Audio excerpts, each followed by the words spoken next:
Welcome. We'll talk about the various perspectives in psychology. We would start with the very first, that is the structuralism. Now, under structuralism, we talked about the structure of mind. The idea was laid down by William Wundt, and later on his student Tishner also talked about, and it's believed that he was the one who invented the term structuralism. So structuralism, we understand, talks about the structure of mind. Under structuralism, we would have introspection. So it's a procedure of understanding or observing oneself. So observing oneself, understanding your own experiences is what is known as introspection. Next to it was functionalism. Functionalism was laid down by William James.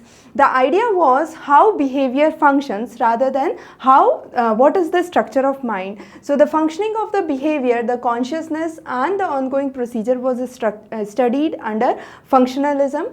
Dewey was another propounder for functionalism. Next to functionalism, you had Gestalt's idea. Now, Gestalt's theory emerged as a reaction to the structuralism that was in the 20th century. Under this, we talked about that experiences of the sum is much more greater than the individual parts. So when we experience something as a whole, it is much more than the individual components of it, and that was the basic idea of Gestalt psychology laid down by Gestalt.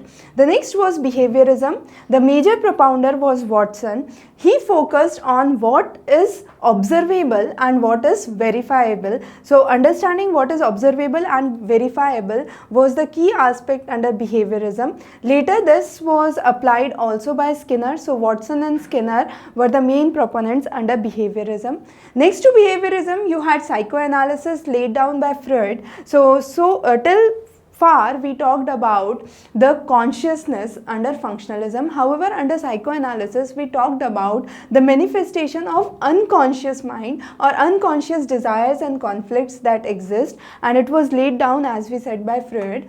Next to it, you had the humanistic perspective. The humanistic perspective was laid down by Rogers and Maslow. It talked about the free will of an individual. So individual's free will was the key criteria under a humanistic perspective.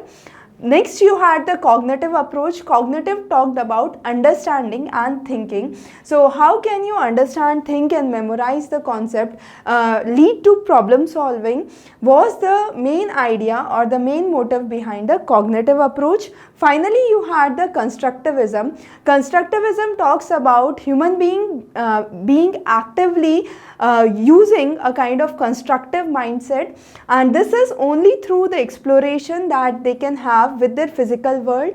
The idea was laid down by Piaget and Vygotsky. Piaget talked about that child actively constructs his mind or the things that are lying in his surrounding, while Vygotsky talked about that mind is a kind of joint cultural construction that can be seen as an interaction between a child and an adult. So these were the major schools of thought, or we could say the major psychological perspectives that evolved over the time.